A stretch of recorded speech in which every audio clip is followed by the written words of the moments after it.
Hi, everyone, and welcome to another episode of ValueCast. Today, we're going to be talking about the value of tackling rogue talent spend and services spend. But before we get into the topic, I've got an amazing guest to join me today. I was looking back, actually, and actually known this gentleman for, I think it will be 12 years in January, which is a bit bonkers, to be honest with you, both before we actually had families and we had things to do on our own. But yeah, Dennis Va De Vijver, the wonderful Dennis. Great to have you, and thank you for joining. Thanks for having me, Alex. Nice to be No here. worries. Yeah, for always. Always enjoy reconnecting with people.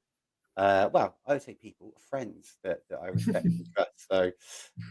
So anyway, before we get into it, Dennis, maybe give people who are listening or watching just a flavour of who you are, why you're doing what you're doing. Sure. So Dennis Va De Vijver, I started off my career in procurement. So that's my background. Worked for a couple of international companies, and at some point got in touch with the contingent workforce piece, which really triggered my attention. I think it was one of the first deployments of a VMS, a very local VMS solution in Belgium, a good while back. And that really sparked my interest. I think at the time it was very new. It was very refreshing in terms of approach. Eventually I got up and ended up working for Beeline for a while in different roles in solution design, in account management, and eventually in partnership. So it was a really good experience to combine my procurement background with the technology piece, which I found very refreshing and very interesting to work with, along with the different partners. Mm-hmm. And now, since a few years, I've been working as an independent consultant, supporting several organizations with their contingent workforce management strategies, technology, and partnerships, basically. So that's where I'm currently at. Brilliant stuff. Yeah, when we first met, it feels like I've known you most of my life, to be honest with you, which I suppose I have. Your experience in procurement was very new to the contingent industry. Not many people had the knowledge and experience you had, so it was really interesting to see your take on all of it. But actually, what's interesting to me, Dennis, is the longer we've gone down this road, the more contingent staffing needs to be and should be treated as procurement versus a HR function. Mainly because of the routes that people can hire, and I suppose when we look at the topic that we're talking about today, so tackling rogue spend, a lot of it, a lot of the challenges we see about it are maybe because of somewhere how a business fits contingent spend or services spend, SOW spend for talent into their actual sort of organization. So to you, working in both sides of things, how do you class rogue maverick spend? What does it mean to you? Yeah, I think I've been reflecting a little bit on the definition of rogue spend or maverick spend, and I think it's really any spend that sits out of policy or out of your compliant vendor list, basically. And I think it can be multiple things. I think a lot of times we think on rogue spend, we think on some tail spend. So very small suppliers who deliver maybe some services or some specific niche skill contractors, but are not compliant with the policies. They are not completely fully following the panel supplier agreements. We don't fully control them. They have very small spend and they don't follow the full processes. So I think that's one aspect of a maverick spend or rogue spend. But on the other hand, it can just as well be very big spend from a compliant supplier who signed the agreements, but who's not following the processes. And I think those are very different approaches you need to have. So when speaking about maverick spend, rogue spend, I think it's really important to set that definition for your organization, what you're discussing, and how to tackle it, because it really has a different approach to tackle it. Yeah, no, that's a really, really important point, because that it's really interesting, because I spent a lot of my time in the last year really focusing on this topic, and many people just have an assumption of what it is, but actually you need to, just like a lot of things, you need to stop and think of the scope of what that means to your business, because if you don't do that, you might end up going down the wrong path. And I really liked your point that you made there, which was actually rogue spend can be with an agreed supply chain. It's just that agreed supply chain isn't following the processes, and the buying community isn't following the processes. So you've got this wonderful, supply list. Yeah. But there's a reason why people are going rogue. Now, is that because it's easier for those to connect and they don't seem to care? Who knows? Maybe they're making more money. But no, that's really good. So I would imagine you've had some really positive experiences and negative experiences of dealing with it. Like when you've run a lot of projects over the last 5 or so years since you went independent. Is it a topic that has come up in some of those clients? Yeah, for sure. I think any organization is faced with rogue spend.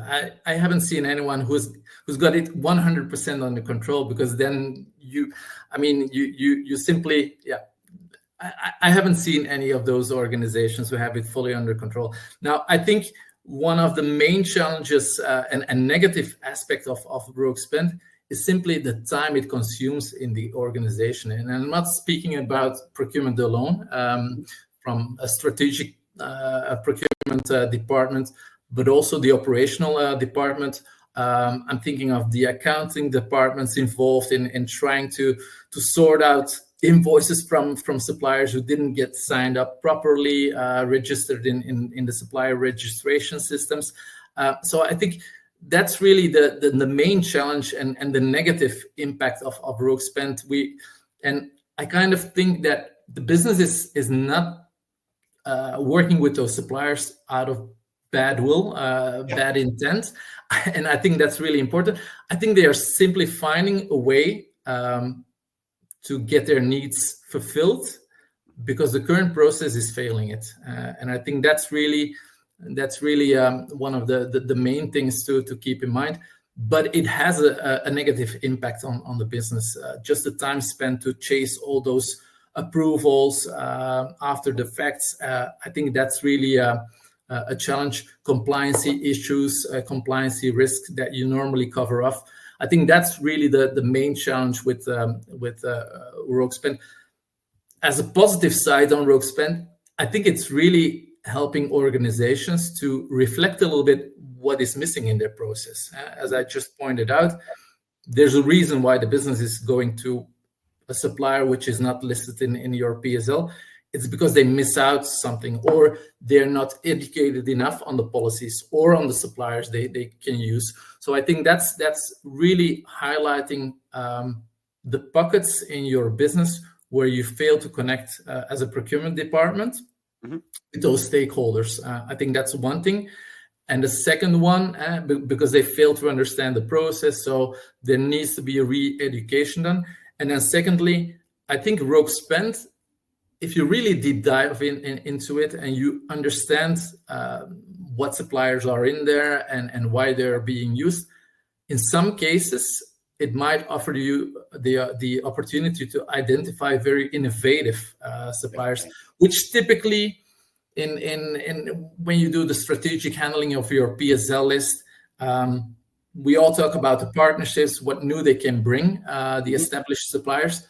But very often the innovation comes from those very small niche suppliers. And I think rogue spend, you should really treat it as an opportunity, not to get rid of it as a bucket. We put everything in there, but really look at what do we put in there, and what are the suppliers that are actually in there, and why is the business using them? Because I think that's really where the opportunity sits to say, okay, but when you really understand those suppliers, you might seem to find some very innovative suppliers. So I think that's really the opportunity. Now it brings a whole other set of challenges. How do you bring them properly on board? How do you set criteria for them? But I think those are both the positive and negative aspects of rogue spend. Yeah, definitely, and we can dig into a couple of things. It's really funny reflecting, well, ever since we've been in this industry, even before sort of the contingent days when you're in procurement, it's always been there. But I do sometimes think, why do we call it rogue, maverick, tail spend? Really, I love your point there. We should really call it opportunity spend or whatever it is, put a positive spin on it, because it is positive. It's not a negative to have rogue spend. And a lot of the talk is you shouldn't have this, but it's like, no, it's common. It will always happen. It's just how much control and visibility do you have on it? Because, there are, to your point, there are reasons why a buyer may go direct to an approved supplier, or they are providing a niche service that isn't coming in via the current program management or via procurement.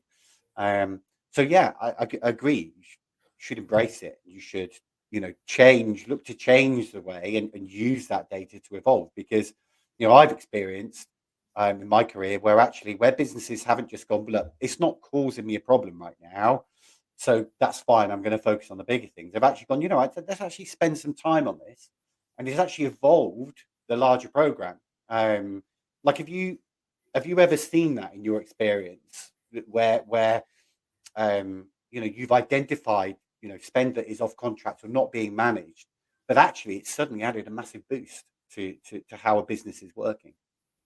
Yeah, absolutely. I think I've been in a program where at some point we had a real challenge with a supplier, which had a bit of a monopoly, and we've always been trying to challenge the supplier slightly, but it was a very difficult case.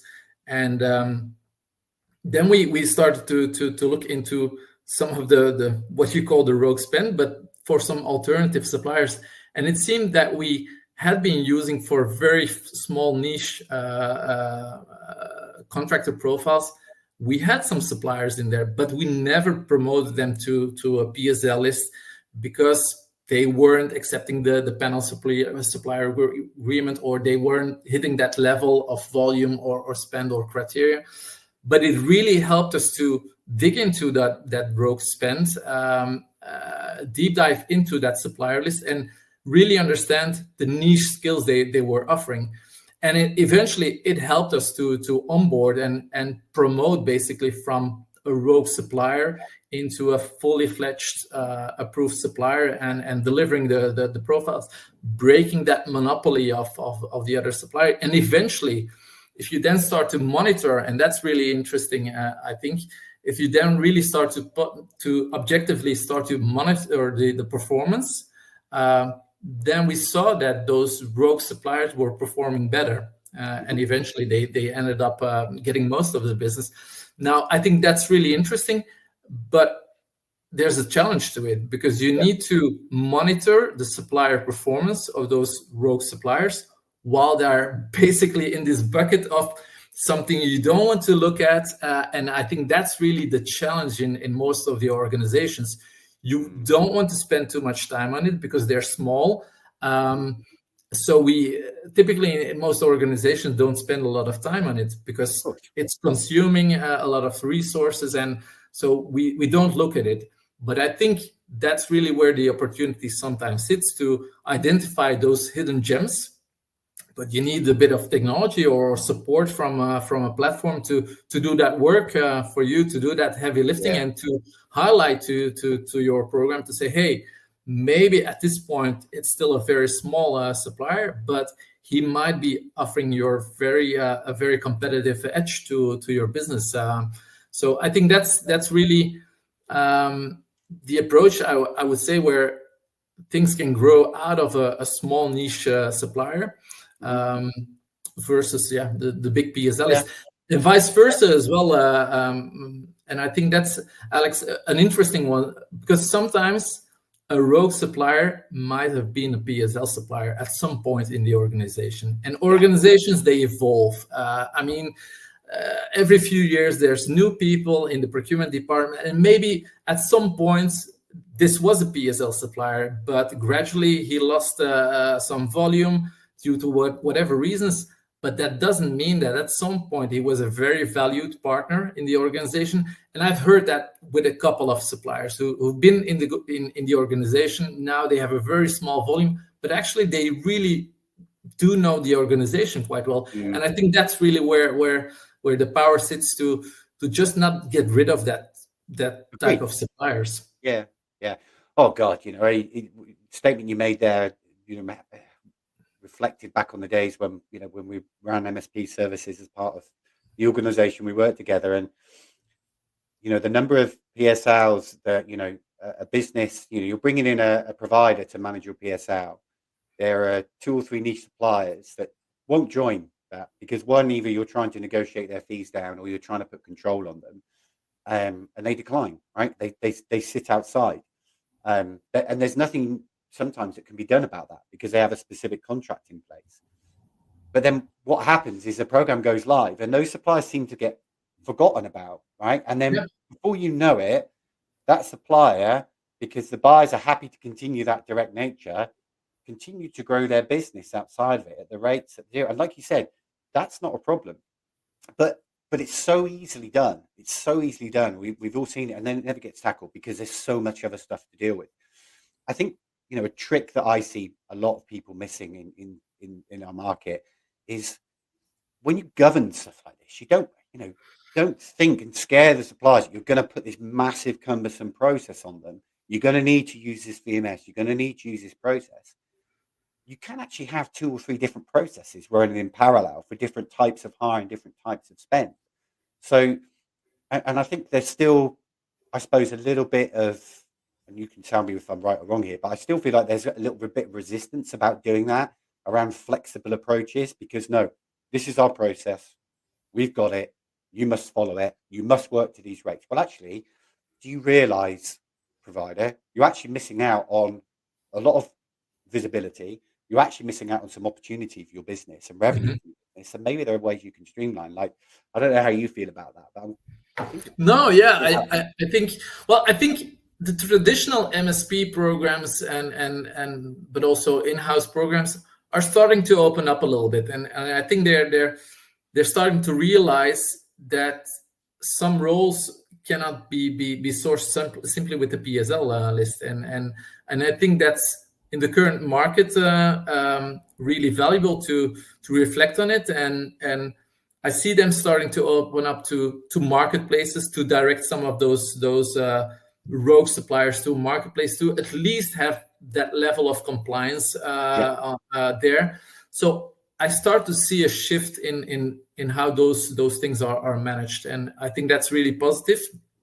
But yeah, it remains something that a lot of the providers struggle with to have a real structured approach, because I think it really needs a clear communication. I think you need to be very clear towards your business, why certain suppliers cannot join a program or why they don't want to join a program, and also set a very clear communication to those suppliers, like, hey, maybe for now you need to register in this tool, behind this broker, or behind this marketplace. But I think it's really important to tell them as well what are the conditions, what is the perspective for the future, to maybe at some point they would be able to join the PSL list as well. So I think it's a combination of having clear communication, having an open mindset from the program owners, and having the right technology sets, because if you need to manage it all just manually, that's going to be a real challenge. So I think it's a combination of those 3.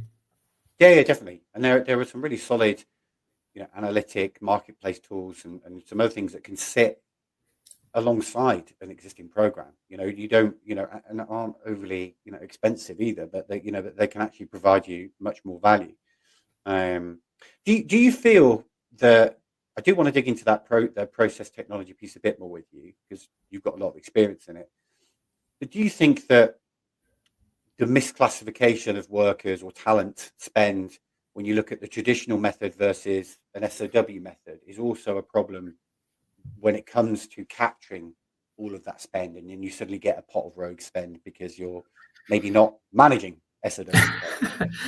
I think the misclassification is a massive challenge, and I think for a lot of organizations, even very mature programs, I think it keeps to be something that we struggle with because it also constantly evolves with all the legislation that evolves. Right. Also, that classification evolves, and it requires a lot of education on the business. And to be fair, if you're a hiring manager, it's not your job to be fully aware on all those changing legislation.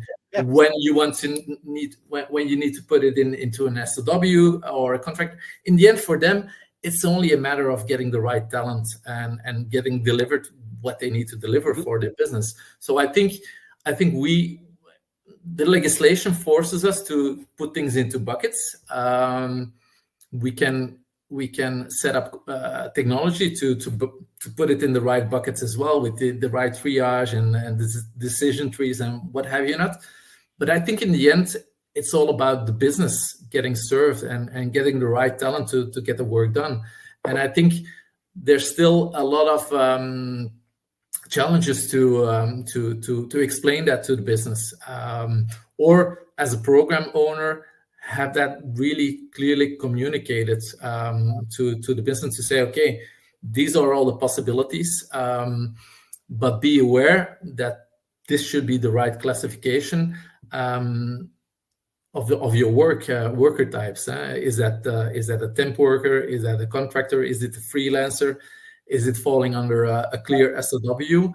I think technology can really support it, but it still should be, the technology in itself won't solve it. It's going to be about the communication, about helping the business understand what is the impact of choosing the wrong classification, what is the impact for your organization. And I think that's really the critical one, which sometimes we fail to properly deliver that message. We're trying to think, a lot of the program owners try to think into the technology solutions, whereas it's really a matter of solving the problem for the business owner and getting him to understand the impact of certain classifications. Completely. It's no different, really, to the evolution we're going through with artificial intelligence and the use of ChatGPT, because it's that sort of, I suppose, process automation versus augmentation. And it's like some people rush into automating a process before actually understanding what the true problem is, and purchasing a technology. And this is the further question I wanted to ask you, because you end up, some businesses, and I'm sure you've seen it when you've gone in, have purchased a technology they thought did everything, but actually it doesn't do everything, or maybe they didn't understand the scope of what they're doing. I've personally seen some single companies, because they understand the scope and strategy, be more effective utilizing one technology to try and manage more services. But I've also spoken to many businesses that actually think, let's hold off of technology. Let's understand the classification, and let's look at the best of breed solutions to manage buckets of spend. And, is it as cost effective? Well, you need to do your research and your due diligence. But like, where do you stand on that sort of, best of breed versus trying to have everything in one technology? Yeah, I think with all the integration possibilities now, I would be looking at best of breed solutions and get them connected to each other. Really talking about the whole ecosystem, and I think when you're addressing a freelancer population, a freelancer tool might be a good solution. If you're talking about getting a marketplace to really reach out to a broader audience, then that's the right solution. So I think the one fit solution for all, I don't think that's the best solution for a lot of organizations. I do think it used to be sold in our industry as such, big time. But in all fairness, I think we can all look ourselves in the mirror and we need to be fair and say, no, some solutions are much better to address a specific need.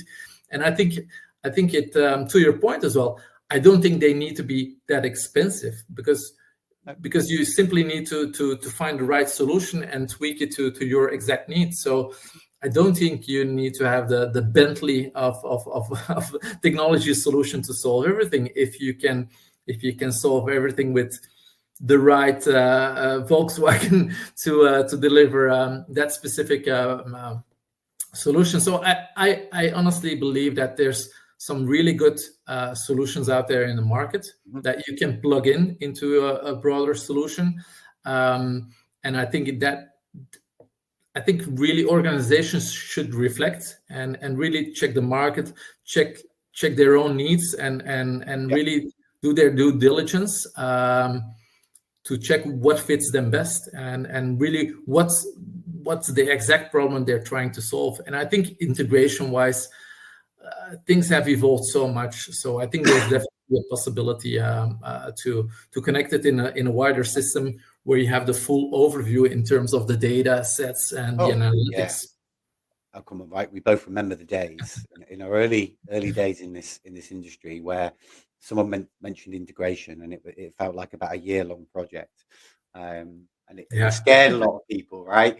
Whereas now it's very, very different. It's, you know, I suppose the involvement of what I've seen is like, you know, you just have to have an open mind and understand the data set that you're trying to manage, you know, and if you're putting over, I think for me, the narrative when we were early days was we must have everything in one system, and it still works. I'm not saying that doesn't work. It does still work. Of course, it does still work, but it very much depends on those clients making it work for them and evolving in that way. But it was everything has to be in one system, visibility. Versus now, it's like, well, actually, no, I can utilize 3 or 4 systems, and I've got a data hub that I can push that data into, because there are solutions that do that for you. So, you know, you do really need to spend time as a buyer actually understanding what solutions are out there before committing to an extension of your current contract, or maybe you want to move from your 5 best of breeds into a VMS. But I think it's absolutely no different to implementing or anything. It's understanding the scope of what you're doing. Absolutely. And we've been through quite a lot of those stories in our time together, for sure. It does remind me of a lot when I speak to you. Absolutely. Yeah. And then just to go back onto the leadership part, you mentioned it a bit there. So, you know, you've obviously been in a lot of organizations. You've got HR, you've got procurement, you've got finance, you've got CIO. Like, how do you tackle the ownership of a program when you go into a client, when you physically look at it and go, okay, we've got some rogue spend here. We're not quite sure where the rogue spend sits, but who's accountable for it? Should it stay in the department? Should it roll up to someone? Like, how do you approach that? Yeah, in my opinion, but that's just how I see it. I think the eventual ownership should sit with procurement, with procurement and finance in this case, because we're really talking about spend here. And I think the way to tackle it as well is it should really be owned by a strategic procurement department, but supported by an operational department who really do the checks and the whole onboarding of suppliers. And that's really, you need to have your proactive approach on things. You need to identify it. So when a new supplier is being requested, a rogue supplier, what are your processes within your operational procurement department to tackle it? Getting some gateways checked and engage as soon as possible with the business. And that's, for me, a strategic procurement department responsibility. I think that's the proactive approach, trying to get close to your business before those type of requests get in, that you tackle it with the business and really help them understand the policies and the preferred suppliers, etc. But also give you that opportunity to understand, okay, why did you choose it, and have that opportunity. So I think that's from an operational and finance perspective. But I think you really need to have the buy-in from your senior leadership as well, because otherwise you'll keep on fighting these exceptions, and I think it might help you to even they need to feel the problem as well. And I've been in organizations where we had a great VP in finance, and he really told us, like, just escalate it and let it be my problem. Let those additional requests for a one-time vendor, let them come in, and let the business justify why they need it. But he declined it. Every request he declined, and I think that's really sending a very powerful signal. If you have a VP sending to his senior management to say, okay, I'm sorry, but you need to follow the policy as well. I think that's really powerful, and the combination of that proactive approach with this reactive approach and support from your VPs, I think that's really the combination. And I always say, I think you need to be flexible in your approach, but you need to be rigid in your vision. And I think if that's your policy, there can be a slip up. Maybe people didn't understand, and that's fine if it happens once. But if you then really continue to do so, you need to be strong on your vision, and you need to push back. And I think it really, the solution really sits into that empowerment from your senior leadership, having the right gateways in place, technology-wise, process-wise. And I think a last one, Alex, which I think is really important, is perseverance. You really need to dig into the rogue spend. Just don't push it aside, because there's a clear reason why there's a rogue spend. There's a clear reason why people have been chasing up on these new suppliers and coming with that demand. So trying to understand, and it takes time. It takes time to invest in it, and we are all busy. Procurement departments are very busy, but I think it really will help you to understand the business problem, why they are coming with these requests. It helps you get closer to them, and it helps you to educate them as well on what is possible and what is not. So I think those are the key elements to tackle it. No, that's great. Yeah, I was going to top this off because we're on time, really, of saying advice. But when listening to what you just said and some of the other things you said, I think you've given plenty of advice during this section. Super helpful. Excuse me. Super helpful. Dennis, thank you so much. I hope people have enjoyed listening to your insights. Of course, within your current role, that's what you're here to do. To help. So if anyone has questions around this type of approach or has problems, both Dennis and I are here to support. One last thing, Dennis. We've talked about work a lot. I know you a little bit more than maybe some do.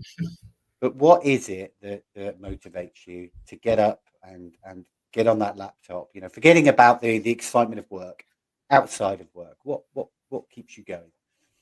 Well, I think for me is getting that connection with people, and if it's through work, getting to know people, and to the point we made earlier, connecting with people and understanding what is driving them. I think that's a big passion for me to drive me in work, but also outside. I think I love to travel. I do, and I think getting that connection with people in different cultures in different countries, that's really a big driver for me, because I think we can all learn from those different interactions. So, and I think for me in these type of discussions, I think that's always very helpful to be inquisitive and search for the drivers in people as well. So that's actually what is driving me myself. Brilliant. As well.